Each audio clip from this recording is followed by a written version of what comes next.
नमस्कार सिरसावासियों। आप सबको पता है कि चुनाव में केवल 10-15 दिन बचे हैं और ये लास्ट के 10-15 दिनों में वो सब प्रपंच रचे जाएंगे कि उन सब प्रपंचों के कारण आप पिछले 4 साल 11.5 महीने में हमारे साथ क्या हुआ है, शहर में कोई भी प्रगति का काम नहीं हुआ। इवन जो व्यवस्थाएं थी वो भी सब की सब क्या है, खराब दिशा में चली गई। इन सब बातों को हम भूल जाएं, ऐसे सब प्रपंच हमारे सामने आएंगे और इन्हीं प्रपंचों में से एक प्रपंच है जातिवाद का, जो इन दिनों में काफी ज्यादा उठना शुरू हो गया है।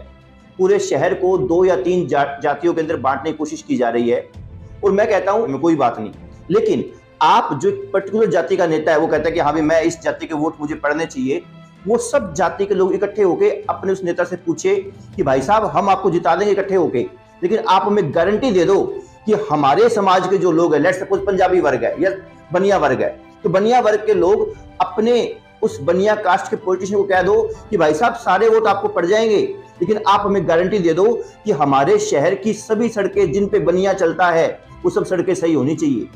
बनियों के बच्चों को जो आहार मिलता है उसमें कोई जहर की मात्रा नहीं आनी चाहिए। बनियों के घरों में जो पानी आता है उस पानी के अंदर कोई गंदगी नहीं होनी चाहिए।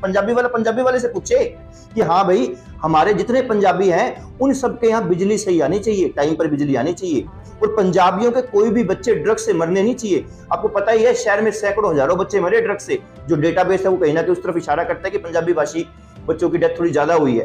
तो आप उनसे पूछो ना कि आप हमारे नेता हो तो आप हमें इन चीजों की गारंटी दे दो। लेकिन आप सबको पता है ये नेता लोग सिर्फ अपने जातिगत आधार पर केवल वोट लेने का काम करते हैं, देंगे कुछ भी नहीं, कुछ भला नहीं करना इन्होंने। अगर बढ़िया करना हो तो आप देखो शहर के इतनी सारी व्यवस्थाएं हैं, उनमें से कुछ ना कुछ तो बेटर कर ही देते, बट कुछ भी उन्होंने नहीं किया। हमारे पास भी स्टार्टिंग में बहुत से लोग आए थे कि भाई साहब आप पॉलिटिक्स में आ रहे हो ना, तो अब जातीय समीकरण पहले समझ लो। हमने वहीं हाथ जोड़ दिए कि भाई साहब आप हमें ये चीज सिखाने की कोशिश मत करो।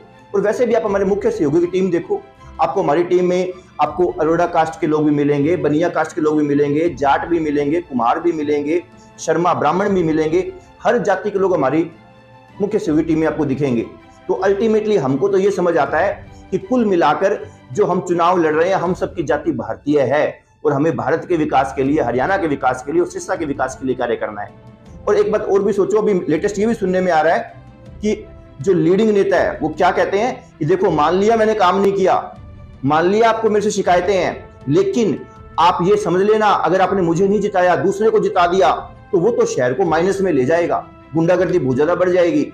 मतलब ये एक कितनी विडंबना है कि हमें ये कहा जा रहा है कि मैं 0 हूं तो दूसरा माइनस है, देख लो सोच समझ के वोट डालना। अरे भाई शहर की इतनी बुरी स्थिति नहीं है कि हमें 0 और माइनस वाले में से एक चुनना पड़े। तो हम आप सबसे निवेदन करते हैं कि कृपया करके इन सब नेताओं को आप जवाब दीजिए, आप हमारे साथ आइए।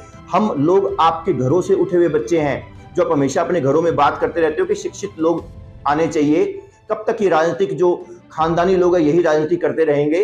तो हम आपके सामने एज ए ऑप्शन है, कृपया करके जाग जाइए। अगर हम नहीं जागे, हमने हमारा वोटिंग का पैटर्न, वोटिंग करने का तरीका, मतदान का तरीका वही रखा जो आज तक रखते आए हैं, तो नेता भी आपको वैसा ही मिलेगा, वही 0, -1, -2 इनमें से आप चुनते रहिएगा।